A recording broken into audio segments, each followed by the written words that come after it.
دعا ایسی چیز ہے کہ دعا سے تقدیریں بدل جاتی ہیں۔ کتابوں میں لکھا ہے، ملا طاہر لاہوری رحمہ اللہ، یہ امام ربانی مجدد الفسانی رحمہ اللہ کے دو بیٹے جو تھے، حضرت محمد سعید رحمۃ اللہ علیہ اور حضرت محمد معصوم رحمۃ اللہ علیہ کے استاذ تھے۔ ایک مرتبہ مجدد الفسانی رحمۃ اللہ علیہ کو کشفاً یہ بات ظاہر ہوئی، کشف کے طور پر یہ بات ظاہر ہوئی، وہ بڑے اللہ والے تھے، کہ ملا طاہر کی پیشانی پر ملا طاہر لاہوری شقی لکھا ہوا ہے۔ حضرت مجدد الفسانی نے اس کا تذکرہ اپنے صاحبزادوں سے کر دیا، چونکہ حضرت کے صاحبزادے ملا طاہر کے شاگرد تھے، اس لیے انہوں نے حضرت سے درخواست کی کہ آپ اللہ تعالیٰ سے دعا کر دیجئے، اللہ تبارک و تعالیٰ اس شقاوت کو مٹا کر سعادت سے بدل دے۔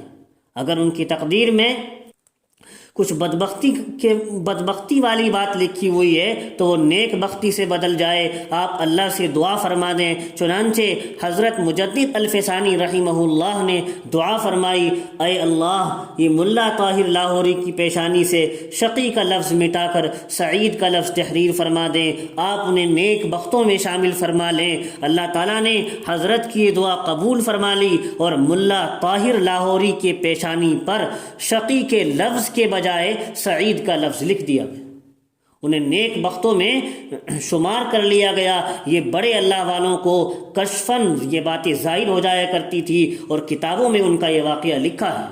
دوسرے ذوالنون مصری رحمہ اللہ ایک مرتبہ کشتی میں سفر کر رہے تھے، دریا میں ایک اور کشتی بھی چل رہی تھی، اس میں نوجوان مرد اور لڑکیاں اور عورتیں سفر کر رہی تھیں۔ نوجوان مرد تھے، لڑکیاں تھیں، کچھ عورتیں تھیں، وہ لوگ کچھ کھا پی رہے تھے اور ہنسی مذاق میں قہقہے بھی لگا رہے تھے۔ لگتا یوں تھا کہ وہ گندے لوگ تھے اور انہوں نے گندی محفل لگائی ہوئی تھی۔ جب حضرت رحمۃ اللہ علیہ کی کشتی کے لوگوں نے ان کو دیکھا تو انہیں بڑا غصہ آیا، اور ان میں سے ایک بندہ ذوالنون مصری رحمہ اللہ کے پاس آیا اور عرض کیا، حضرت دیکھیے، ان کو خدا کا خوف نہیں ہے، یہ دریا کے پانی کے اندر بھی اس قسم کی گندی حرکتیں کرنے کے لیے آئے ہوئے ہیں، پی رہے ہیں، پلا رہے ہیں، نہ جانے شراب پیتے ہیں یا کیا کرتے ہیں، اور قہقہے لگا رہے ہیں، لہٰذا آپ ان کے لیے بد دعا کر دیں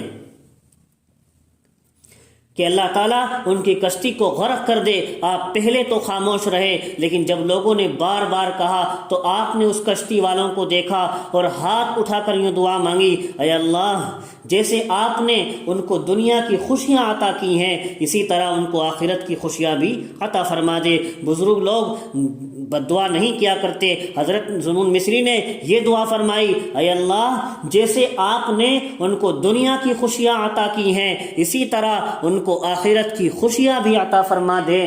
جب انہوں نے یہ دعا مانگی تو اللہ تبارک و تعالیٰ نے اس کشتی والوں کو توبہ کی توفیق عطا فرما دی۔ یہ ہوتی ہے دعاؤں کی برکت اور اللہ سے آہوزاری کی برکت۔ ماں کی دعا بھی حفاظت کا ضامن ہوتی ہے، ماں کی دعا بھی حفاظت کا ضامن ہوتی ہے۔ ایک بزرگ کے بارے میں لکھا ہے کہ ان کی والدہ فوت ہو گئی، چنانچہ اللہ تبارک و تعالیٰ نے ان بزرگ کو الہام فرمایا، اے میرے پیارے، اب ذرا سنبھل کر رہنا، جس کی دعائیں تیری حفاظت کرتی تھی وہ ہستی دنیا سے اٹھ گئی ہے۔ اللہ اکبر! واقعی بات ایسی ہی ہے کہ ماں باپ کی دعائیں بچوں کے گرد پہرا دیتی ہیں، جبکہ ماں باپ اپنے بچوں کے لیے نیک دعائیں کرتے ہوں تو ان کی دعائیں اپنے بچوں کے گرد پہرا دیتی ہیں، حفاظت کا ضامن رہتی ہیں۔